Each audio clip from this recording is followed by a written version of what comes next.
Hello everyone, my name is Nikhil and welcome to the channel. आज के video UPSC CDS के ऊपर है। यूपीएससी नाम से आपको समझ में आ गया होगा कि क्लास 1 ऑफिसर लेवल की रिक्रूटमेंट है। सीडीएस का मतलब है कंबाइंड डिफेंस सर्विसेज, यानी आर्मी, एयरफोर्स और नेवी तीनों के अंदर ही ऑफिसर लेवल की रिक्रूटमेंट यूपीएससी सीडीएस के थ्रू होती है। ग्रेजुएशन लेवल वालों के लिए ना एक लौती ऐसी जॉब है जिसमें कोई भी सिंपल ग्रेजुएट अप्लाई कर सकता है डिफेंस में ऑफिसर बनने के लिए। ठीक है, इसके अंदर 1 लाख से ऊपर ज़्यादा आपकी सैलरी है। यहाँ पर आप सिंगल एग्जाम से आपकी नौकरी लगेगी और कोई ग्रेजुएट अप्लाई कर सकता है, कोई भी एक्स्ट्रा रिक्वायरमेंट यहाँ पे नहीं है। तो डिटेल डिस्कशन करने वाले हम आज की इस नौकरी के अंदर, चाहे वो टैटूज़ के ऊपर हो, चाहे वो आई साइट के ऊपर हो कि आँख की साइट क्या होनी चाहिए, या फिर कोई भी डिटेल हो, हर एक चीज़ की डिटेल में डिस्कशन हम लोग करने वाले हैं। तो आते हम लोग स्लाइड के ऊपर देखना शुरू करते हैं। तो यूपीएससी सीडीएस 2 क्यों लिखा है? साल में 2 बार होता है ना ये, तो सीडीएस 1 हो चुका, सीडीएस 2 ये हो रहा है। तो हर साल 2 बार ये रिक्रूटमेंट होती है और बहुत ही प्यारी रिक्रूटमेंट है, बहुत ही अच्छी रिक्रूटमेंट है। ठीक है, तो इसकी क्या क्या डिटेल हम लोग देखने वाले हैं, आप देख सकते हो। हर एक चीज़ पे बात करेंगे, नोटिफिकेशन, एलिजिबिलिटी क्राइटेरिया, सैलरी के बारे में, पैटर्न, सिलेबस, बेस्ट किताबें मैं आपको बताऊंगा, यहाँ पे कट ऑफ बताऊंगा। कट ऑफ आपको पिछले कई साल का बताने वाला हूँ। प्रीवियस ईयर पेपर आपको बता दूँ, मेरे टेलीग्राम ग्रुप पे आप ज्वाइन कर लो, वहाँ से आपको मिल जाएगा। अच्छा हाँ, जो मेरे ईपीएफओ क्लास का वेट कर रहे होंगे ना, इस वीडियो के बाद इकोनॉमिक सर्वे का वीडियो आपका जाएगा, आप उसको देख लेना। नोट्स भी आपको इकोनॉमिक सर्वे के उसके अंदर मिल जाएंगे, वो वीडियो रेडी है, बस इस वीडियो के बाद ही वो चला जाएगा। एनडीए का भी फॉर्म अभी निकला हुआ है 12th पास वालों के लिए, आपका डिफेंस के अंदर क्लास 1 ऑफिसर की रिक्रूटमेंट है, उसके ऊपर भी वीडियो बनाऊंगा, आप मुझे बताओगे तो। ठीक है, बट अभी हम लोग देख लेते हैं सबसे पहले डेट्स। तो देखिए 17 मई को इसका फॉर्म आउट हो चुका है। 17 मई से आप चाहो तो अप्लाई कर सकते हो। कब तक कर सकते हो? तो 6 जून 2023 इस फॉर्म को भरने का लास्ट डेट है। एग्जामिनेशन इसका सितंबर में है। तो ईपीएफओ वाले बच्चे, अगर आपकी उम्र कम होगी ना, तो आप इसको भी भर देना, क्योंकि सितंबर में आपका एग्जामिनेशन है और काफ़ी चीज़ें यहाँ पर कॉमन भी है आपकी ईपीएफओ से। डेट की बात करूँ तो इसके अंदर क्या होता है ना, सबसे पहले ओटीआर रजिस्ट्रेशन होता है, उसके बाद अप्लीकेशन आप भरते हैं। ठीक है, तो ओटीआर रजिस्टर अगर आप कर चुके हो तो ये फॉर्म का जो लास्ट डेट है ना 6 तारीख, इसके बाद 7 दिन तक आप ओटीआर की डिटेल अपनी चेंज कर सकते हो। ये चीज़ यहाँ लिखा है, तो 13 जून तक आप चेंज कर सकते हो। दूसरी बात, आपका एप्लीकेशन फॉर्म सबमिट हो चुका है, उसके अंदर कुछ गलतियां हैं, तो 7 तारीख से लेकर के 13 तारीख के बीच में आपको मिलेगा 7 दिन का समय, आप वहाँ पर उन चीज़ों को करेक्ट कर सकते हो। ठीक है, ओटीआर की डिटेल भी और आपकी एप्लीकेशन फॉर्म की डिटेल भी। तो हो गया। डेट आ जाते हैं एप्लीकेशन फ़ीस के ऊपर। तो 200 रुपये यहाँ पे एप्लीकेशन फ़ीस है जनरल और ओबीसी ईडब्ल्यूएस के मेल कैंडिडेट के लिए, क्योंकि फीमेल के लिए तो 0 रुपीज़ एप्लीकेशन फ़ीस है और एससी एसटी के लिए 0 रुपीज़ एप्लीकेशन फ़ीस है। फिजिकली हैंडीकैप्ड बच्चे इस फॉर्म को अप्लाई नहीं कर सकते हैं। ठीक है, और ये चीज़ें यहाँ पर लिखी गई हैं आपकी। पोस्ट की डिटेल को देख लेते हैं। देखिए इसके अंदर आर्मी, एयरफोर्स, नेवी तीनों के अंदर ये रिक्रूटमेंट होती है। तो यहाँ पर आप पोस्ट देख सकते हो। आईएमए यानी इंडियन मिलिट्री एकेडमी, यानी आर्मी के अंदर 100 पोस्ट है, 32 आपकी नेवल एकेडमी में है, एयरफोर्स के अंदर 32 सीट है। अब आखिर फिर ये क्या है? 169 एंड 16 ऑफिसर्स ट्रेनिंग एकेडमी। तो देखिए आपको इसके अंदर बताता हूँ। ओटीए जो है उसका मतलब है ऑफिसर्स ट्रेनिंग एकेडमी, इसके आगे आपको एसएससी लिखा हुआ दिखेगा। सबसे पहले ये समझिए कि फीमेल बाकी किसी पोस्ट के लिए अप्लाई नहीं कर सकती हैं, सिर्फ और सिर्फ ओटीए के लिए अप्लाई कर सकती हैं ऑफिसर्स ट्रेनिंग एकेडमी। मेल किसी भी पोस्ट के लिए कर सकते हैं, ओटीए के लिए भी कर सकते हैं। ओटीए में फीमेल के लिए कुछ सीटें रिजर्व है, आपको दिखा दूंगा थोड़ी देर में। बट यहाँ पर आपको जो चीज़ समझनी है वो ये है कि परमानेंट कमीशन क्या होता है, शॉर्ट सर्विस कमीशन क्या होता है। यहाँ पर फीमेल सिर्फ और सिर्फ शॉर्ट सर्विस कमीशन में आ सकती है, मतलब 15 साल की ही आपकी नौकरी होगी। सब कुछ सेम होगा, हर चीज़ एकदम एग्जैक्टली सेम होगा, कुछ भी बदलाव नहीं होगा, लेकिन नौकरी आपकी 15 साल की होगी, शॉर्ट सर्विस कमीशन। तो ओटी यानी ऑफिसर्स ट्रेनिंग एकेडमी में जितनी भी आपकी नौकरी होगी ना, वो शॉर्ट सर्विस कमीशन ही होगी, यानी 15 साल की होगी, मेल हो या फिर फीमेल हो। इसीलिए कट ऑफ भी इन दोनों पोस्ट का काफ़ी नीचे जाता है और मैथ का पेपर भी नहीं होता है। लेकिन बाकी जो आपकी पोस्ट है ना, आर्मी, एयरफोर्स और नेवी के अंदर, इन तीनों के अंदर आपको बहुत सिंपल तरीके से समझना है कि इन तीनों के अंदर आपकी परमानेंट कमीशन की नौकरी, यानी 57 ईयर्स पे आपकी रिटायरमेंट होगी। यहाँ शॉर्ट सर्विस कमीशन का ऑप्शन भी नहीं है। ये चीज़ यहाँ पे लिखा हुआ है कि short service commission course for main, और यहाँ पे एसएससी यानी short service commission for women. 16 seat औरतों का है, 169 आपका मेल का है। सिर्फ और सिर्फ 15 साल की आपकी यहाँ पर नौकरी होगी, बाकी सबके अंदर आप 57 ईयर्स पे रिटायरमेंट लोगे। ठीक है, तो टोटल 349 सीट्स है, तो आपकी पिछले साल से 5-10 सीट ज़्यादा है, कोई बड़ी बात नहीं है ये, तो नॉर्मल है। ठीक है, इतनी सीट्स रहती है 350 के आसपास। हालांकि कुछ साल पहले 300 के नीचे रहा करती थी, लेकिन अब काफ़ी ये इम्प्रूव हो चुका है, सीट्स बढ़ चुकी है।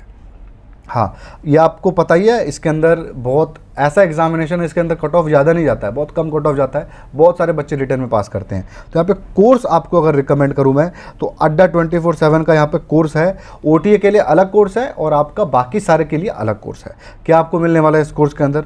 तो 250 से ज़्यादा घंटे आपको 2-वे इंटरेक्टिव लाइव क्लासेस मिलने वाले हैं, वो भी आपके पिछले साल के पेपर्स को नज़र में रखते हुए और रिवाइज्ड पैटर्न को नज़र में रखते हुए। इसके बाद आपको रिकॉर्डेड क्लासेस मिलेंगी 24 घंटे में, आप कभी भी देख सकते हो। एक्सपर्ट द्वारा आपके डाउट क्लियर होंगे, हिंदी इंग्लिश दोनों ही भाषाओं में आपको यहाँ पर ये मिलेगा। वैलिडिटी आपकी 6 मंथ होती है, बट यहाँ पर आपको ध्यान से सुनिएगा 1 साल मिलने वाली है, यानी आपकी 2 सीडीएस अटेम्प्ट की तैयारी इस कोर्स से हो जाएगी। और मैं आपको इस कोर्स को 1800 से भी कम कैसे लें वो आपको बताने वाला हूँ। मैं आपको दिखा देता हूँ कि कैसे क्लेम करना है। तो आप अपना फ़ोन खोल लो, अड्डा का ऐप उसके अंदर खोल लो, आपको सामने दिख रहा होगा, ऊपर आप क्लिक करोगे तो सारे एग्जामिनेशन आपके आते हैं। इसमें आपको डिफेंस सिलेक्ट करना है। डिफेंस सिलेक्ट करने के बाद आपको स्टोर के ऊपर जाना है। स्टोर पे आपको यहाँ दिख रहा होगा सीडीएस पे आपको क्लिक करना है। उसके बाद आपको ये दिख रहा होगा डबल वैलिडिटी लिखा हुआ है, 2 कोर्स, फाउंडेशन 1.0, फाउंडेशन 1.0, और ऊपर वाला आपका सिर्फ और सिर्फ OTA के लिए है। आप नीचे क्लिक करो। आप अगर ये वाला कोर्स ले लेते हो ना तो OTA के लिए अलग से लेने की जरूरत नहीं है, इसके अंदर सबका तैयारी एक साथ हो जाएगा आपका। ये आपका कोड रिमूव करना है, यहाँ पर आपको मेरा कोड डालना है। कोड है मेरा KNI77, आपको इसको अप्लाई कर देना है। आपका 1839 तो ऐसे ही हो गया। कॉइन यहाँ पे आपको कुछ मिलता है, जैसे आप कॉइन पे क्लिक करोगे आपका ये कोर्स 1760 रुपये में हो जाएगा, और मात्र 1760 रुपये पे आप इस कोर्स को परचेस कर सकते हो। कूपन कोड भी मैं डिस्क्रिप्शन में लिख दूंगा, KNI77। ठीक है, हम लोग आ जाते हैं। हम लोग एलिजिबिलिटी क्राइटेरिया को देख लेते हैं, आपकी कौन इस फॉर्म को अप्लाई कर सकता है, जिसका आप लोग वेट कर रहे थे। तो सबसे पहले एज की बात कर लेते हैं। एज की बात करें तो देखिए IMA के अंदर 19 से 24 साल के बच्चे अप्लाई कर सकते हैं। और अच्छा, कोई भी शादीशुदा इस फॉर्म को अप्लाई नहीं कर सकता है, तो कोई भी अनमैरिड स्टूडेंट ही इस फॉर्म को अप्लाई कर सकता है, मैरिड लोग नहीं कर सकते हैं। तो अगर आपने सर्टिफिकेट बनवा लिया है, आधार में अपडेट करवा लिया है, तो आप इस फॉर्म को अप्लाई नहीं करना, वैसे भी रिजेक्ट हो जाओगे। ठीक है, हाँ, फीमेल जिनका डाइवोर्स हो चुका है और दोबारा शादी नहीं हुई है, वो इस फॉर्म को अप्लाई कर सकते हैं। पुलिस केस भी नहीं चलता होना चाहिए आपका, पुलिस केस भी आपको कोई चलता हुआ नहीं होना चाहिए। तो नेवल एकेडमी में 1922 है। एयरफोर्स के अंदर 25 साल तक के कर सकते हैं। बाकी OTA के अंदर SSC मेल फीमेल दोनों के अंदर 19 से 25 साल तक के लोग अप्लाई कर सकते हैं। आप इसको यहाँ पर डिटेल में देख लो एक बार। आपका यहाँ पे एज का क्राइटेरिया भी लिखा हुआ है और आपका यहाँ पे डेट ऑफ बर्थ भी लिखा हुआ है कि किसके बीच में होना चाहिए, तो ही आप अप्लाई कर सकते हो, वरना नहीं कर सकते हो। एक बात आपको यहाँ पर मैं बता दूँ आगे बढ़ने से पहले कि यहाँ पर क्या होगा ना, आपको फॉर्म भरते वक्त पोस्ट की प्रेफरेंस पूछी जाएगी कि किस नौकरी को आपको पहले प्रेफरेंस में रखना है। तो याद रखिए, ध्यान से सुनिएगा, अगर आप सिर्फ और सिर्फ OTA के लिए अप्लाई कर रहे हो, या फीमेल हो चाहे कुछ भी हो, तो आपको फर्स्ट प्रेफरेंस में OTA रखना है। समझ में आया आपको? आपके एज की क्राइटेरिया नहीं है, एज की एलिजिबिलिटी नहीं है, या फिर एजुकेशन की नहीं है। अगर एजुकेशन देखेंगे तो आप OTA के लिए अप्लाई कर रहे होगे तो फर्स्ट प्रेफरेंस में OTA रखना है। फीमेल स्पेशली ध्यान रखें, क्योंकि बाकी किसी भी पोस्ट के लिए अप्लाई नहीं कर सकते हो, अब फर्स्ट प्रेफरेंस में आपको OTA डालना है। लेकिन अगर आप सारे के सारे पोस्ट के लिए अप्लाई कर रहे हो तो ध्यान रहे, AFA यानी एयरफोर्स अकेडमी या और नेवल अकेडमी, इन दोनों में से किसी एक को ही आप नंबर 1 पे कर सकते हो। जिसको नंबर 1 पे करोगे, दूसरा वाला अपने आप ही चौथे नंबर पे यानी लास्ट नंबर पे आ जाएगा। समझ में आया आपको? तो आपको इन दोनों में से किसी एक को ही फर्स्ट प्रेफरेंस में रखना है। कट ऑफ को देख करके ये फैसला लेना किसको आपको फर्स्ट प्रेफरेंस में रखना है। ठीक है, बाकी आप अगर आर्मी को फर्स्ट प्रेफरेंस में डालते हो तो एयरफोर्स और नेवल को कहीं पर भी डाल सकते हो। ठीक है, प्रेफरेंस का ध्यान रहे यहाँ पर, इसके अंदर कोई डाउट नहीं बचना चाहिए, कोई गलती इसके अंदर मत कर देना आप। एजुकेशन क्वालिफिकेशन को देख लेते हैं। तो देखिए, सबसे पहले देखते हैं इंडियन मिलिट्री एकेडमी के अंदर, इसके अंदर कोई ग्रेजुएट अप्लाई कर सकता है, कोई भी रिक्वायरमेंट नहीं है, बहुत सिंपल है। कोई ग्रेजुएट मतलब फाइनल ईयर के बच्चे भी अप्लाई कर सकते हैं। BA BTech BCom BSc, आपने MBBS CA कुछ भी किया है, आप इस फॉर्म को अप्लाई कर सकते हो। करेस्पॉन्डेंस से किया है तो भी अप्लाई कर सकते हो। 3 साल का ग्रेजुएशन फेल होकर के 5 साल में किया है तो भी आप चाहो तो अप्लाई कर सकते हो। कोई भी एक्स्ट्रा रिक्वायरमेंट, कोई भी एक्स्ट्रा क्राइटेरिया यहाँ पर नहीं है इस फॉर्म को भरते वक्त। ठीक है, इंडियन मिलिट्री एकेडमी पोस्ट के लिए बता रहा हूँ आपको, आर्मी वाली पोस्ट के लिए। नेक्स्ट आते हैं नेवल एकेडमी के अंदर। नेवल एकेडमी के अंदर सिर्फ और सिर्फ BTech और BE ही अप्लाई कर सकते हैं। डिग्री इन इंजीनियरिंग चाहिए, तो अगर आपका BSc इन इंजीनियरिंग है तो भी आप अप्लाई कर सकते हो। ठीक है, BTech है या फिर BE है तो भी आप चाहो तो अप्लाई कर सकते हो। कोई भी इसके अंदर डाउट नहीं बचना चाहिए। इसके अंदर भी कोई परसेंटेज का रिक्वायरमेंट नहीं है, ऊपर भी नहीं था। 33 आए हो 93 आए हो कोई फर्क नहीं पड़ता, आप चाहो तो अप्लाई कर सकते हो, और कोई सिलेक्शन भी नहीं होता आपके उसके बेस पे। ठीक है, तो डिग्री हो गया आपका इंजीनियरिंग का। एयरफोर्स के अंदर देख लेते हैं। एयरफोर्स के अंदर कोई ग्रेजुएट अप्लाई कर सकता है, लेकिन तो उसके 12th क्लास में फिजिक्स और मैथ एक सब्जेक्ट होना चाहिए। अगर ऐसा नहीं है तो अगर उसने बीटेक किया या फिर बीई किया या फिर बीएससी इन इंजीनियरिंग है तो भी अप्लाई कर सकता है, वरना बहुत सिंपल है, आपने ग्रेजुएशन किसी भी चीज़ में किया हो लेकिन 12th में फिजिक्स और मैथ एक सब्जेक्ट रहा हो, परसेंटेज की रिक्वायरमेंट नहीं है, कुछ भी और रिक्वायरमेंट नहीं है, बस एक सब्जेक्ट रहा हो, यही एयरफोर्स एकेडमी के लिए अप्लाई करने के लिए एलिजिबिलिटी क्राइटेरिया है। ठीक है, ओटीए का यहाँ पर नहीं लिखा हुआ है, लेकिन मैं आपको बता दूं ओटीए के अंदर कोई ग्रेजुएट अप्लाई कर सकता है, कोई भी परसेंटेज का रिक्वायरमेंट नहीं है, कोई भी एक्स्ट्रा रिक्वायरमेंट नहीं है। ऑफिसर्स ट्रेनिंग एकेडमी में कोई भी ग्रेजुएट अप्लाई कर सकता है, कोई भी डिग्री हो आपको, सेम आपकी मिलिट्री एकेडमी के जैसे आईएमए के जैसे ही वो भी है। तो ये हो गया आपका एजुकेशन क्वालिफिकेशन। अगला डाउट बहुत ज़्यादा आता है, भाई फिजिकल क्राइटेरिया क्या है? बहुत बच्चे डाउट पूछते हैं, तो यहाँ पर ध्यान से सुनते जाइए। अगर आपके कान में गंदगी है, वैक्स बहुत ज़्यादा है, आपको ये लोग रिजेक्ट कर देंगे या फिर समय देंगे कि आप इसको ठीक करके आ जाओ, ठीक करके आ गए तो बहुत अच्छी बात है, वरना आपको रिजेक्ट कर देंगे। टैटू यहाँ पर अलाउड नहीं है। देखिए ध्यान से सुनिए, टैटू आपके बॉडी में कहीं पर भी हो अलाउड नहीं है। कहाँ अलाउ है बस वो बताता हूँ। अगर आपके यहाँ पर कुछ छोटा मोटा टैटू है अलाउ है, या फिर आपके हाथ के अंदर वाले फेस पे यहाँ से लेकर के यहाँ पर भी नहीं, बाइसेप्स के ऊपर भी नहीं, आपके एल्बो से लेकर के रिस्ट के बीच में जो एरिया है, सिर्फ यहाँ पर आपका टैटू है कुछ या फिर यहाँ पर आपका टैटू है तो वो भी अलाउड है। लेकिन ऐसा नहीं है कि आपको टैटू के नाम पे कुछ भी आपने बनवा लिया तो अलाउ है, ऐसा कुछ नहीं है। टैटू के नाम पे डिसेंट होना चाहिए, ऐसा किसी कास्ट कम्युनिटी को बहुत ज़्यादा किसी को बताया हुआ है ऐसा कुछ नहीं होना चाहिए। लेकिन अगर आप शेड्यूल्ड ट्राइब हो तो आपका ट्राइबल कोई टैटू है वो बॉडी में कहीं पर भी है तो अलाउड है, लेकिन फेस वगैरह पे अलाउ वो भी नहीं है। ठीक है ना, तो ये आपका टैटू का समझ में आ गया। तीसरा पॉइंट है आपका हाइड्रोसेल वगैरह नहीं होना चाहिए, यानी आपके बॉल्स है उसका शेप करेक्ट होना चाहिए, दोनों जो होते हैं उसके अंदर उसका शेप बड़ा छोटा नहीं होना चाहिए, सेम साइज़ के होने चाहिए और उसका साइज़ भी उसके अंदर पानी नहीं भरा होना चाहिए, तो आपका एक साइज़ का होना चाहिए। सेकंड है आपका ओवरवेट और अंडरवेट, आपको ओवरवेट भी नहीं होना है, अंडरवेट भी नहीं होना है, 25 की BMI से ज़्यादा नहीं होना चाहिए, 20 से कम नहीं होना चाहिए, पाइल्स वगैरह नहीं होना चाहिए, गायनोकमेस्टिया नहीं होना चाहिए, आपको जो मेल बूब्स हो जाते हैं वो नहीं चाहिए यहाँ पे। आप अगर वो है तो या तो ऑपरेशन करा लो, समय मिलता है वैसे ऑपरेशन कराने के लिए, फॉर्म भर दो, उस वक्त देखना। बहुत ज़्यादा है तो ही आपको प्रॉब्लम होगी, ऐसे नहीं होती ज़्यादा प्रॉब्लम। हाइट का क्राइटेरिया यहाँ पे बहुत नॉर्मल है, वैसे 157 सेंटीमीटर आपका है आर्म्ड फोर्सेस के लिए, और अगर आप पहाड़ी इलाके के हो, गुरखा वगैरह हो तो 152 सेंटीमीटर है। हाइट का क्राइटेरिया ना एयरफोर्स के अंदर मैक्सिमम भी फिक्स है, आप 6'5" और 6'6" हो तो नहीं भर सकते आप एयरफोर्स अकेडमी के अंदर। तो आप नोटिफिकेशन में ये चीज़ ध्यान से देख लेना हाइट का, कि मैक्सिमम क्राइटेरिया भी है, एयरफोर्स का फॉर्म भर रहे होगे स्पेशली, बाकी सबका तो यही क्राइटेरिया है। सेकंड हम लोग आ जाते हैं आई क्राइटेरिया के ऊपर, कि भाई आंख का क्या क्राइटेरिया है। बच्चे बहुत ज़्यादा डाउट पूछते हैं, तो देखिए इसके अंदर आंख का क्राइटेरिया तीनों ही फोर्सेस के लिए अलग अलग है। सबसे पहले आप आर्मी के लिए देखिए, आर्मी के लिए आपका अनकरेक्टेड यानी बिना कोई चश्मा वगैरह कुछ भी लगाए हुए 12th क्लास के लिए होता है, यानी एनडी के लिए, लेकिन हमको यहाँ पर देखना है ग्रेजुएशन वाला CDS का। तो 6/60 और 6/60 आपका दोनों आंख का होना चाहिए, ये आपका मैक्सिमम है, यानी इससे ज़्यादा होगा ना तो आपका सिलेक्शन नहीं होगा, इससे आपका कम होना चाहिए। 6/60 का जिसको मतलब नहीं पता है उसको थोड़ा सा बताया था यहाँ पे डिटेल में। 6 होता है 6 मीटर, यानी 6 मीटर पे आपका जो टेस्टिंग है वो वहाँ पर रखा रहता है। ठीक है, 6 मीटर बहुत ज़्यादा हो जाता है, 20 फीट या 20 फीट से थोड़ा सा ज़्यादा हो जाता है, तो एग्जामिनेशन में क्या करते हैं ना, वो टेक्स्ट को छोटा कर देते हैं और आपको 3 फीट पर बैठा देते हैं, सॉरी 3 मीटर पर बैठा देते हैं, यानी 10 फीट पर बैठा देते हैं। तो इस तरीके से काम हो जाता है, तो वहाँ पर आप कन्फ्यूज मत होना कि सर ने बोला था 20 फीट पर बैठाया बट यहाँ तो 10 फीट में ही कर रहे हैं लोग टेस्ट, तो ऐसा कन्फ्यूज नहीं होना। तो 6/60 का मतलब है 6 मीटर पे आप बैठे हो। अब आपने चश्मा का भी बनवाया होगा या फिर देखा होगा, देखा तो ज़रूर होगा कि एक बोर्ड रखा होता है, उसके ऊपर कुछ कुछ लिखा होता है, ABCD लिखा होता है, फिर उसके नीचे कुछ लिखा होता है, और वो जितना नीचे जाओ छोटा होता जाता है। तो जो सबसे बड़ा होता है ना उसी को बोलते हैं 60, उसके नीचे होता है 36, 36 के नीचे आप समझ रहे हो ना, 6 से डिवाइड करते जाओ, तो सबसे परफेक्ट 6/6 को माना जाता है। जो सबसे छोटा है ना उसको 6/6 बोलते हैं, यानी आप 6 मीटर की दूरी से उसको पढ़ लेते हो तो आपका आंक 6/6 है। ठीक है, अगर आप उसको नहीं उसके ऊपर वाले को पढ़ते हो तो आपका 6/12 है। ऐसे ही ऊपर आपका 6/60 आपका होना चाहिए। ठीक है, 6/60 से अगर ज़्यादा है, मतलब सबसे बड़े वाले को भी नहीं पढ़ पाते हो, तो आप अप्लाई नहीं कर सकते हो आर्मी के लिए। बस इसी चीज़ को यहाँ पर इस तरीके से दर्शाया गया है कि 6/60 आपका होना चाहिए, और करेक्शन के बाद यानी चश्मा वश्मा पहनने के बाद 6/6 आपका हो जाना चाहिए। बहुत सिंपल मैं तरीके से मैंने आपको बता दिया आर्मी का क्राइटेरिया। नेवी का देख लो, 6/12 होना चाहिए आपको। ठीक है, तो आपको सबसे लास्ट वाली जो लाइन है ना उसको जस्ट ऊपर वाली लाइन आप पढ़ पाओ, लास्ट वाली लाइन ही बस बचनी चाहिए, तो आपका आंख का क्राइटेरिया यहाँ पे काफ़ी ज़्यादा है। ठीक है, 6/6 जो यहाँ पर है वो आपका आपका होना चाहिए चश्मा पहनने के बाद या फिर ग्लासेस पहनने के बाद।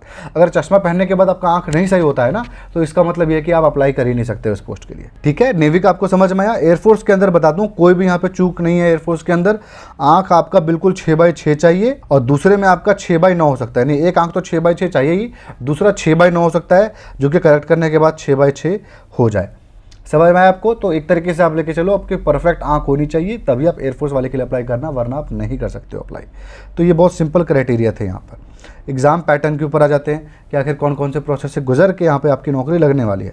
तो देखिए, यूपीएससी सीडीएस ओटी है, यूपीएससी के अंदर आता है, और यूपीएससी सिर्फ और सिर्फ रिटन एग्जामिनेशन तक ही रहती है, उसके आगे इसका कोई काम नहीं है। तो यहाँ पे 3 राउंड में सिलेक्शन होगा। सबसे पहला होगा आपका रिटन टेस्ट, उसके बाद आपका होगा इंटरव्यू, एसएसबी आप कुछ भी कह लो, उसके बाद होगा आपका मेडिकल। यहाँ पे 1/3 की आपकी नेगेटिव मार्किंग भी है। ठीक है, पैटर्न देख लेते हैं आपके एग्जामिनेशन का पैटर्न क्या है। रिटन एग्जामिनेशन यहाँ पे जो पैटर्न है उसको देखते हैं। तो देखिए, ये आपका है एयरफोर्स, नेवी और आपका आर्मी का ये पैटर्न है, और आपका ओटीए के लिए ये पैटर्न है। मैथ का पेपर आप देख रहे होगे, ओटीए के अंदर आपको देने की जरूरत नहीं है, तो फीमेल यहाँ पे मैथ का पेपर नहीं देंगी। तो इंग्लिश के ऊपर आ जाओ। इंग्लिश के आपके 2 घंटे का पेपर होगा, 100 मार्क्स का। जनरल नॉलेज का और मैथ का भी आपका 2-2 घंटे का पेपर होगा, और वो भी आपके 100-100 नंबर के होंगे। ये सबके अंदर 100-100 क्वेश्चंस भी आते हैं। इंग्लिश पे आप धोखा मत खाना, इंग्लिश के अंदर आपके 120 क्वेश्चन आएंगे, नंबर भले 100 होगा, बाकी आपके नीचे जो 2 है ना, वो सब आपके 100-100 क्वेश्चन होंगे, 100-100 मार्क्स के। ठीक है, ऑफिसर्स ट्रेनिंग अकेडमी में भी इंग्लिश के अंदर 120 क्वेश्चन होगा, आपका 2 घंटे का होगा। जनरल नॉलेज के अंदर भी 2 घंटे का पेपर होगा, 100 मार्क्स का। ठीक है, अगर आप ये चीज़ भी आप ध्यान से सुनना है यहाँ पे मैं क्या बोल रहा हूँ। अगर आप ओटीए के लिए भी अप्लाई कर लिए हो, आर्मी एयरफोर्स सबके लिए अप्लाई कर दिए हो, लेकिन मैथ में फेल हो गए, तो क्या होगा? कि आपको ओटीए के लिए सिलेक्ट करेंगे? बिल्कुल करेंगे। आप प्रेफरेंस में सारी डाल देना। आप अगर मैथ में फेल हो गए, लेकिन आपका ओटी का कट ऑफ निकल चुका है, तो आपको रिटर्न में पास कर दिया जाएगा। टेंशन मत लो इस चीज़ के लिए। ठीक है, दूसरी बात आपको ये समझनी है कि अगर आप सारे के सारे पोस्ट के लिए अप्लाई कर रहे होगे और मैथ का पेपर देने ही नहीं गए, तो भी आप एलिजिबल होगे ओटीए के लिए। आप टेंशन मत लो इस चीज़ के लिए। मैथ का पेपर देना नहीं देना कोई इंपॉर्टेंट नहीं है। 2 पेपर आपको देने जरूरी है, इंग्लिश की और जीके के। पेपर कैसे होता है आपको बताता हूँ। आपको एडमिट कार्ड मिलता है, आप सेंटर पर जाते हो, आपका बैग जमा हो जाएगा, आप पेपर देने घुस जाओगे। सबसे पहला होगा आपका इंग्लिश का पेपर। इंग्लिश का पेपर देकर के आप निकलोगे, 1 घंटा आपको समय मिलेगा आराम करने के लिए, बैग वापस नहीं मिलता है। फिर आप 1 घंटे बाद जाओगे, 2 घंटे का पेपर होगा आपका जीके का। फिर 2 घंटा जीके देकर के वापस आना, 1 घंटा आराम करना। 1 घंटा आराम कौन करेगा? जो कि एयरफोर्स, नेवी और आर्मी वाला बच्चा होगा। जितने भी फीमेल होंगे एग्जामिनेशन सेंटर में या फिर ओटी वाले बच्चे होंगे, बस ये जीके वाला पेपर देकर के घर चले जाएंगे। बाकी जो बच्चे होंगे एयरफोर्स, आर्मी और नेवी वाले, वो वहीं रुकेंगे, और 1 घंटा आराम के बाद उनको फिर 2 घंटे का पेपर होगा मैथ का, जो कि सबसे बुरी बात है। मुझे लगता है मैथ का पेपर सबसे पहले ले लेना चाहिए, क्योंकि दिमाग बहुत ज़्यादा लोडेड हो जाता है, उस वक्त नहीं कर पाता आदमी सॉल्व। चलिए कोई बात नहीं। फिर आपका मैथ का पेपर होगा 2 घंटे का, उसके बाद आपकी छुट्टी हो जाएगी। टोटल 6 घंटे का पेपर और 2 घंटे का आराम। 8 घंटा पेपर लेते हैं यूपीएससी इस नौकरी के लिए। इतना हल्का भी नहीं है, ठीक है ना, बहुत आसान भी नहीं है, मुश्किल भी नहीं है देखा जाए तो। बाकी एग्जामिनेशन के कंपटीशन के कंपैरिजन में काफ़ी आसान होता है ये। ठीक है, तो आप देख लिया आपने ओटीए के लिए क्या होगा आपका, और एयरफोर्स, नेवी और आपका आर्मी के लिए क्या होगा। चलिए यहाँ पे कुछ डाउट क्लियर कर देते हैं। कोई ग्रेजुएट इस फॉर्म को अप्लाई कर सकता है, फाइनल ईयर के बच्चे भी इस फॉर्म को अप्लाई कर सकते हैं, और कैंडिडेट सारे पोस्ट के लिए एक साथ अप्लाई कर सकता है। मेल फीमेल दोनों अप्लाई कर सकते हैं, सिर्फ और सिर्फ ओटीए वाला कर सकते हैं फीमेल। इंटरव्यू का मार्क्स देख लेते हैं। तो देखिए यहाँ पर आप देखोगे ऊपर कि 300 नंबर का आपका ये है जो एग्जामिनेशन है रिटर्न, और आपका 200 नंबर का ओटीए के लिए है, और आपका 300 नंबर का है आपका एयरफोर्स, आर्मी और नेवी के लिए। तो जितने मार्क्स का आपका रिटर्न है ना, उतने ही मार्क्स का आपका एसएसबी भी हो जाएगा। यानी 300 मार्क्स का रिटर्न है तो 300 मार्क्स का आपका एसएसबी होगा, और ओटीए के लिए इंटरव्यू जो है, एसएसबी जो है, वो 200 मार्क्स का होगा। ठीक है, तो जितने नंबर का रिटर्न उतने ही नंबर का एसएसबी या फिर इंटरव्यू होगा। चैनल को आप प्लीज़ सब्सक्राइब कर लीजिए यार, और वीडियो को भी लाइक करिए, आपको कुछ भी फायदा मिल रहा होगा तो। ठीक है, सैलरी प्रमोशन, इससे पहले मैं आपको बता देता हूँ एसएसबी के बारे में कि भाई एसएसबी के बारे में आप कब से सुन रहे हो, वह है क्या एसएसबी। देखिए, एसएसबी को बोलते हैं सर्विसेज सिलेक्शन बोर्ड। ये पूरी की पूरी दुनिया में जितने भी डिफेंस सर्विसेज है एक ही तरीके से होता है। यानी जितने भी आर्मी है, एयरफोर्स है, नेवी है, पूरे की पूरी दुनिया में सबको जो साइकोलॉजी टेस्ट होती है, जो इंटरव्यू होता है, उसका प्रोसेस यही होता है। सर्विसेज सिलेक्शन बोर्ड की जगह कुछ भी और नाम हो, लेकिन प्रोसेस यही होता है। ये वर्ल्ड के टफेस्ट इंटरव्यू में से एक है, क्योंकि 5 दिन का होता है भाई, 1 दिन का नहीं होता है, ना ही 1 घंटे का होता है। 5 दिन में होता क्या है, आपका रिटर्न टेस्ट पास हो गया, आपके पास चिट्ठी आएगी, एसएसबी के लिए आपको बुलाएंगे। आपका आप सेंटर चुन लोगे कि भाई मुझको यहाँ पर एसएसबी देना है। आपने चुन लिया, आपको कुछ कुछ चीज़ों के हिसाब से बुलाएंगे, जैसे हाफ पैंट, सुई धागा, इस टाइप की पूरी लिस्ट देंगे, आपको बुलाया जाएगा। अगर आप पहला एसएसबी है आपका, तो आपका ये लोग पैसे भी देंगे, AC 3 टायर का आना जाना दोनों ही। दूसरी बात, अगर आप एयरफोर्स के लिए अप्लाई कर रहे होगे तो एयरफोर्स के पायलट के लिए अलग से आपको एक टेस्ट देना पड़ेगा, जो कि बाकी किसी पोस्ट को देने की जरूरत नहीं है, और वो आप लाइफ में सिर्फ एक बार देते हो। अगर उसको एक बार फेल करेगा तो लाइफ में आप कभी एयरफोर्स के लिए अप्लाई नहीं कर सकते, क्योंकि जो उसको एक बार दिया है ना वो दूसरी बार पास हो ही जाएगा, वो पहले बार का ही खेल है, इसलिए आप दोबारा कभी नहीं दे सकते हो। तो अगर आप एयरफोर्स के लिए सीरियस हो गया, SSB का कॉल आएगा ना, तो किसी भी ट्रेनिंग इंस्टीट्यूट में जाकर के उसको टेस्टिंग एक बार कर लेना, दूसरी बार में आप अपना आप ही पास हो जाओगे। SSB के ऊपर आते हैं। बाकी SSB वालों के लिए फिर कॉल आएगा, आपको वहाँ पे पहुँच जाना है। जैसे आप वहाँ पे पहुँचोगे, स्टेशन पे आप पहुँचोगे, एक आदमी आएगा आपको लेके जाएगा, बस बाहर खड़ी होती है स्टेशन के। आप वहाँ पर पहुँचोगे, जैसे SSB के अंदर आप पहुँचते हो, वहाँ पर आपका होगा सबसे पहले दिन एक रीजनिंग का टेस्ट होगा, छोटा सा 2 तरीके के पेपर होंगे उसके अंदर। उसके बाद होगा आपका PPNDT यानी picture perception and description test. एक आपको फोटो दिखाई जाएगी धुंधली सी, उस फोटो को देख करके आपको क्या लगता है उसकी एक स्टोरी क्रिएट करनी है। धुंधली फोटो आप कुछ भी कह सकते हो उसके अंदर, स्टोरी जो आपको लगता है, उससे आपका एटीट्यूड पता चलता है। ठीक है, एटीट्यूड क्या एप्टीट्यूड बोलते हैं उसको, एप्टीट्यूड पता चलता है। जब आपका एप्टीट्यूड उनको समझ में आएगा और आपका रीजनिंग के भी स्कोर अच्छे होंगे तो वो लोग आपको आगे के लिए सिलेक्ट करेंगे। इसको बोलते हैं स्क्रीनिंग टेस्ट। इस सारे प्रोसेस को स्क्रीनिंग टेस्ट में जो पास हो जाएगा, 10 में से आपके 8 बच्चे फेल हो जाते हैं, यहाँ पर 2 ही बच्चे बचते हैं। तो 70 से 80% बच्चे स्क्रीनिंग टेस्ट में ही हट जाते हैं, यहाँ से आपको घर भेज दिया जाएगा, आगे के प्रोसेस में आपको इंडल्ज नहीं किया जाएगा। लेकिन अगर आप उसके बाद सिलेक्ट हो जाते हो तो 5 दिन वहाँ पे रहोगे। उसके बाद आपका किसी दिन पर्सनल इंटरव्यू होगा, किसी दिन आपका ग्रुप टास्क होगा, किसी दिन फिजिकल टेस्ट होगा। ये दौड़ भाग ये सब नहीं होता है कि वहाँ पे आपको बहाली हो रही है पुलिस की, ऐसा नहीं होता। नॉर्मल फिजिकल हर चीज़ होती है, आपको दिमाग का खेल है, आपका लीडरशिप का टेस्ट है, ऑफिसर्स लाइक क्वालिटीज़ बोलते हैं, OLQ बोलते हैं, उसका एग्जामिनेशन है, ना कि बाकी कुछ स्किल वो लोग दिख रहे हैं। हो सकता है कि आपको लग रहा होगा आपके अंदर कोई क्वालिटी नहीं है, लेकिन वहाँ पर ऐसे बंदे ज़्यादा सिलेक्ट होते हैं जिनको लग रहा होता है उसके अंदर कोई क्वालिटी नहीं होती है, या फिर जो बंदा आपको दिख रहा होगा ना ये सबसे तेज है, उसका सिलेक्शन छोड़ करके बाकी सबका हो जाता है। समझ में आपको, ऐसे बंदे चाहिए होते हैं वहाँ पे जो प्रेशर झेल पाए बहुत हाई लेवल। तो ये हो गया आपका SSB। आई थिंक आपको समझ में आ गया होगा। अब इतना हार्ड इंटरव्यू वगैरह देने के बाद सैलरी क्या होगी जानने का तो इच्छा होती है, तो यहाँ पर देख लीजिए क्या सैलरी होगी। सबसे पहला आपको रैंक मिलेगा लेफ्टिनेंट, उसके बाद कैप्टन, मेजर, आप चीफ तक बन सकते हो। हमारे पिछले जो चीफ थे ना हेलीकॉप्टर के पायलट थे, CDS के थ्रू गए थे। तो एक ये बहुत अच्छी बात है कि अब दिखने को मिल गया है, वरना मोस्टली NDA के ही होते थे। ठीक है, NDA के ही होते हैं आपको चीफ तो वैसे, लेकिन एक रैंक चीफ के नीचे वाला जो है एयर वाइस मार्शल है, अगर आप एयरफोर्स में हो तो आप वहाँ तक जा सकते हो। तो सैलरी देखी जाए 56,100 तो आपका बेसिक पे वाला ये बैंड है। मोटा मोटा आपका सैलरी बताऊँ तो 1 लाख से ऊपर आपकी सैलरी होगी, बड़ा सा बंगला मिलेगा, आपको बहुत फैसिलिटीज़ मिलेगी, कैंटीन की फैसिलिटी मिलेगी, अल्कोहल मिलता है डिस्काउंटेड रेट पे, तो बहुत कुछ आपको मिलेगा जो कि आपको मज़ा आ जाएगा। ऐसी ऐसी फैसिलिटीज़ आपको मिलने वाली है, तो कोई फैसिलिटीज़ में सैलरी में इसका कोई कंपैरिजन ही नहीं है। और जो भी आपकी सैलरी मिलेगी उसके ऊपर 15 से 20 हज़ार रुपये आपका मिलिट्री सर्विसेज पे MSP मिलेगा, और आपको नॉन प्रैक्टिसिंग अलाउंस मिलेगा अगर आप पायलट बन जाते हो तो, या फिर अगर आप डॉक्टर हो तो और पहुंचते हो यहाँ पर, तो मतलब आप पायलट हो, आपको फ्लाइट चलाना आता है, फिर भी आप बाहर काम नहीं कर रहे हो ना, इसके लिए आपको अलग से नॉन प्रैक्टिसिंग अलाउंस मिलता है। तो पायलट बन जाते हो तो आपको लगभग सैलरी 1.25 लाख से ऊपर मिल जाएगी। तो इससे ज़्यादा सैलरी तो भाई आपने पूरे देश में कहीं नहीं मिलने वाली है। अगर आप पायलट बनते हो तो, या फिर इन्फेंट्री में जाते हो तो इससे ऊपर सैलरी नहीं मिलती है। तो बहुत ज़्यादा अच्छी सैलरी यहाँ पर आपको देखने को मिल रही है। सैलरी प्रमोशन हमने देख लिया। बेस्ट बुक पे आ जाते हैं कि आखिर कौन से किताबों से पढ़ करके आपकी ये नौकरी लगने वाली है। आपको बताऊं, CDS के अंदर हर साल जो आपके 100 क्वेश्चन होंगे ना, 100 क्वेश्चन में से 35 से 40 क्वेश्चन 100% रिपीट होते हैं। CDS का कोई क्वेश्चन पेपर उठा के देख लो, पेपर में इतने ज़्यादा रिपीटेशन होती है आप सोच भी नहीं सकते हो। इसीलिए मैं कहूँगा ये किताब आपको यहाँ पर आप ज़रूर ले लेना।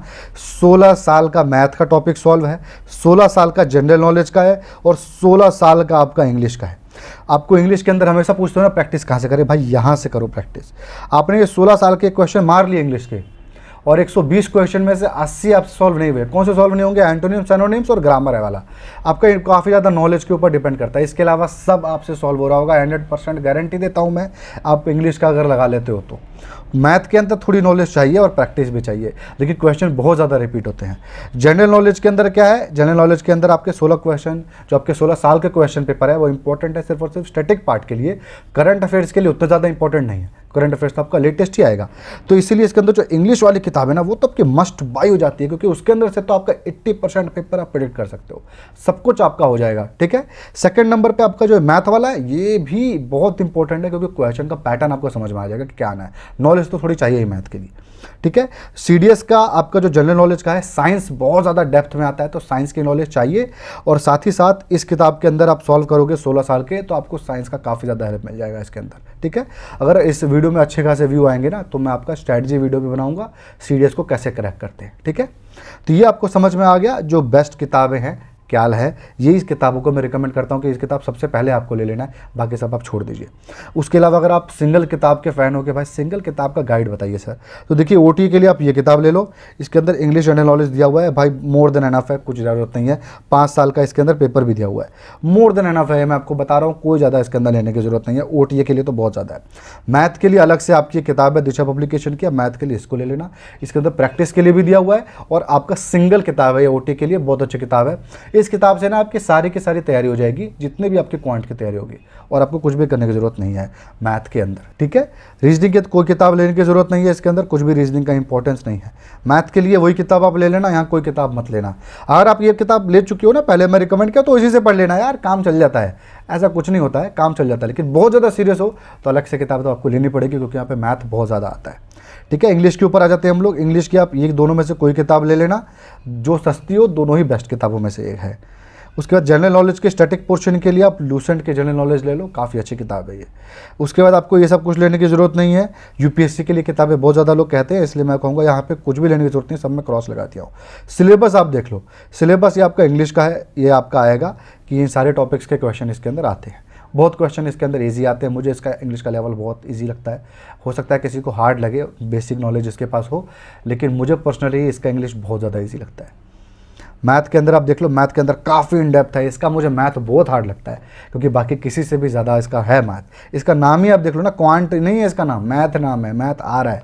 एल्जेब्रा है इसके अंदर, एलिमेंट्री नंबर थ्योरी है, नंबर सिस्टम है, mensuration, geometry, trigo, stats. Trigo के अंदर पूरा डेप्थ क्वेश्चन आपके आएंगे, 11th लेवल के तक आएंगे। 12th वाला इन्वर्स ट्रिग्नोमेट्री आपका वो सब नहीं आएगा, आपका लेके चलिए 10th लेवल, 12th लेवल, आपका लेके चलिए 10th लेवल, 11th लेवल का ही आएगा। ठीक है, उसके बाद आपका ये हो गया जनरल नॉलेज का syllabus, current affairs, physics, chemistry, bio. अच्छा, मैं आपका ईपीएफओ के लिए ना फिजिक्स, केमिस्ट्री, बायो तीनों का नोट्स और वीडियो सब लेकर के आने वाला हूँ, जल्दी डालूंगा उसका वीडियो। उसके बाद geography, history, polity, sociology, economics, defence related award, sports culture, और आपका इन्वायरमेंटल साइंस। जितना भी आपका ये करंट अफेयर्स का ये पार्ट है ना, ये सब हमारे वीकली करंट अफेयर्स आपको मिलता है, मंथली मिलता है, डेली मिलता है। डेली वाला तो पढ़ते रहना, जब डेली नहीं मिलना बंद हो जाएगा तो वीकली मिलेगा, वीकली नहीं मिलेगा तो मंथली मिलेगा। कुछ ना कुछ करंट अफेयर्स आपको एक मंथ में मिलेगा, जिसमें उस पूरे मंथ का सब कुछ कवर हो। ठीक है, तो आप टेलीग्राम पे फॉलो कर लो, नो निकल सर्च कर लेना, 35,000 ज़्यादा फॉलोवर जहाँ पे होंगे वही हमारा चैनल है। ठीक है, ये हो गया हमारा सिलेबस। कट ऑफ पे आ जाते हैं। कट ऑफ आप ध्यान से देख लो, कट ऑफ बहुत इंपॉर्टेंट है यहाँ पे। यहाँ पर कट ऑफ आप देखो, रिटर्न एग्जामिनेशन, फाइनल एग्जामिनेशन। आप रिटर्न का कट ऑफ देखो, एसएसबी तो आपके हाथ में है नहीं। आईएमए का देख लो, आपका 136 कट ऑफ है, कितने में 300 नंबर का आता है, समझ रहे हो ना, 136 कट ऑफ है। 128 आपका नेवी के लिए, एयरफोर्स के लिए 147 कट ऑफ। ओटी के लिए आप देखो 100 कट ऑफ है, कितना कम कट ऑफ जाता है। हाँ, हर सब्जेक्ट में आपके 20% नंबर होने चाहिए, ये पहले नहीं हुआ करता था, ये बाद में इंक्लूड किया गया है कि 20% आपको स्कोर करना ही करना है। ठीक है, ये आपका 2022 का कट ऑफ है, 2022 सीडीएस 1 का कट ऑफ है। ये यहाँ पर जो कट ऑफ है वही आपका जो ऊपर बताया वही कट ऑफ यहाँ पे लिखा गया है। अब आप यहाँ पर कट ऑफ देखना स्टार्ट करिए। पिछला कट ऑफ आप देखो काफ़ी ज़्यादा अच्छा खासा था। 2021 का जो 2 था, 2 नंबर ओटीए में भी ज़्यादा थे, तो आप समझ सकते हो कि कट ऑफ इसके अंदर चेंज होता रहता है। कितना चेंज होता है देख लेते हैं। तो देखिए आपका आईएमए के लिए, मिलिट्री के लिए 136, 138, 145, 139, देख रहे हो कट ऑफ क्या है, 145। ये आप लेके चलो, इस बार का कट ऑफ होगा मैक्सिमम इतना ही आएगा, इससे ज़्यादा आपका कट ऑफ नहीं जाएगा। 145 आर्मी के लिए। ठीक है, वैसे ही आप देख लो आईएनए के लिए, नेवी के लिए क्या क्या कट ऑफ रहा है आपके सामने है। 118 भी गया है, 98 भी गया है पहले, लेकिन अब ऐसा नहीं होगा। इस बार भी आप लेकर के जो 134 कट ऑफ आपका होगा, 134 से 136 के बीच में आपका नेवल का होगा। एयरफोर्स के ऊपर आते हैं। एयरफोर्स के अंदर आनी है एएफए, एयरफोर्स अकेडमी, सबसे ज़्यादा कट ऑफ इन्हीं का होता है, आप देख सकते हो 147, 48, 158, 52। तो कट ऑफ आप लेके चलो 158 मैक्सिमम, इतने से ज़्यादा आपका कट ऑफ नहीं जाएगा। हो सकता है कम भी जाए, लेकिन 158 के हिसाब से आपको एग्जामिनेशन देना है।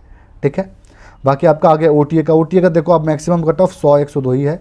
ठीक है, 107 हालांकि गया है 2021 के पहले में, तो आप लेके चलो 110 से आपको ज़्यादा ही मार्क्स अटैम्प्ट करने हैं 200 में से, ठीक है। तो ओटी का कट ऑफ ये है। तो इसके अंदर क्या एक से ज़्यादा पोस्ट के लिए अप्लाई कर सकते हो। स्टेट का कोई इसके अंदर है नहीं, फाइनल के बच्चे कर सकते हैं। कोई और डाउट आई थिंक आपका इसके अंदर बचा नहीं होगा। तो सीडीएस के सारे डाउट मैंने क्लियर कर दिए हैं आपको। इस फॉर्म को भरने के लिंक, नोटिफिकेशन डाउनलोड करने का लिंक, सारी की सारी चीज़ों का लिंक आपको डिस्क्रिप्शन में मिल जाएगा। आप चाहो तो अप्लाई कर सकते हो, नोटिफिकेशन डाउनलोड कर सकते हो। तो बस यही था आज की वीडियो में। आई होप आपको इस वीडियो से फ़ायदा मिला होगा। फ़ायदा मिला तो वीडियो को लाइक ज़रूर करें, कमेंट करें अपने डाउट को, और अगर आपको ऐसे और वीडियो देने होंगे तो अपने चैनल को भी जो सब्सक्राइब करें। Thank you.